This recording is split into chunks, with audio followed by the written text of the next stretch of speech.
రెండవ దినవృత్తాంతముల గ్రంథము 11వ అధ్యాయము.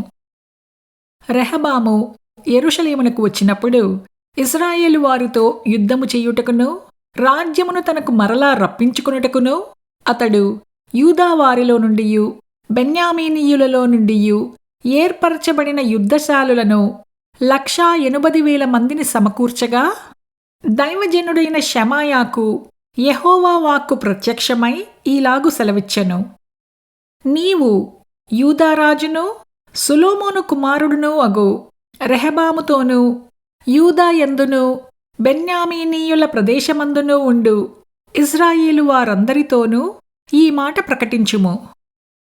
ఈ కార్యము నా వలన జరుగుచున్నదని యెహోవా సెలవిచ్చుచున్నాడు.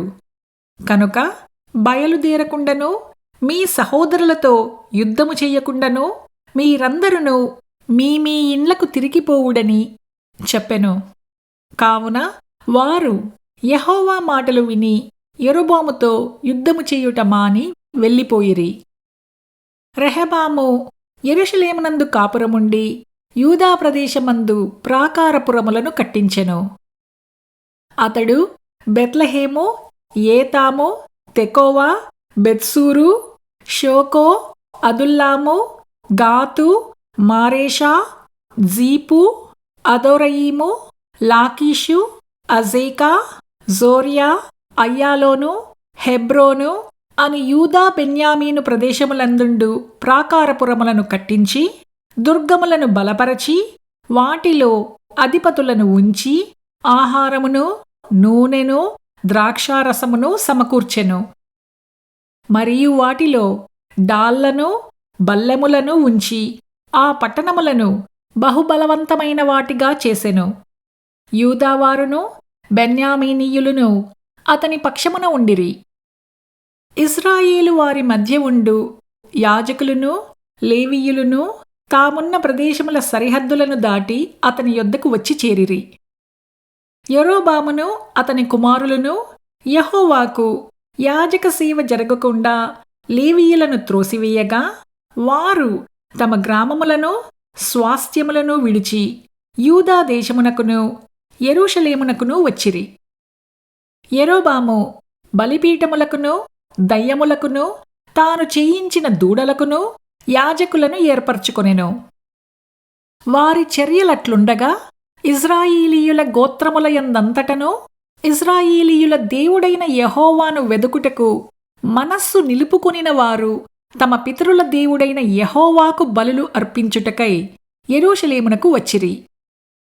దావీదును సొలొమోనును నడిచిన మార్గమందు 3 సంవత్సరములు వారు నడిచి యూదా రాజ్యమును బలపరచి 3 సంవత్సరములు సొలొమోను కుమారుడైన రెహబామునకు సహాయకులైరి.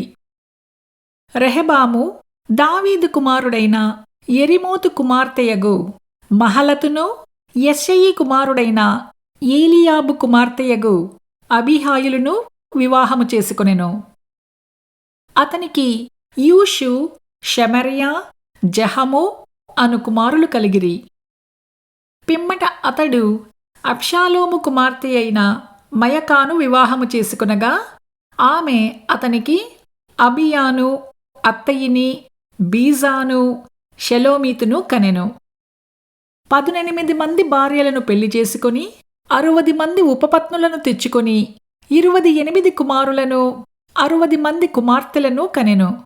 అయితే తన భార్యలందరికంటెను ఉపపత్నులందరికంటెను అబ్షాలోము కుమార్తె అయిన మయకాను అతడు ఎక్కువగా ప్రేమించెను. రెహబాము మయాకాకు పుట్టిన కుమారుడైన అబియాను రాజును చెయ్యతలచి అతని సహోదరుల మీద ప్రధానునిగాను అధిపతినిగాను అతని నియమించెను. అతడు మంచి మెలకువ కలవాడై తన కుమారులలో శేషించిన వారిని యూదా బెన్యామీను సంబంధములైన ఆయా ప్రదేశములలోని ఆయా ప్రాకారపురములయందు అధిపతులుగా నియమించి వారికి విస్తారమైన సొత్తు ఇచ్చి వారికి పెండ్లిండ్లు చేసెను.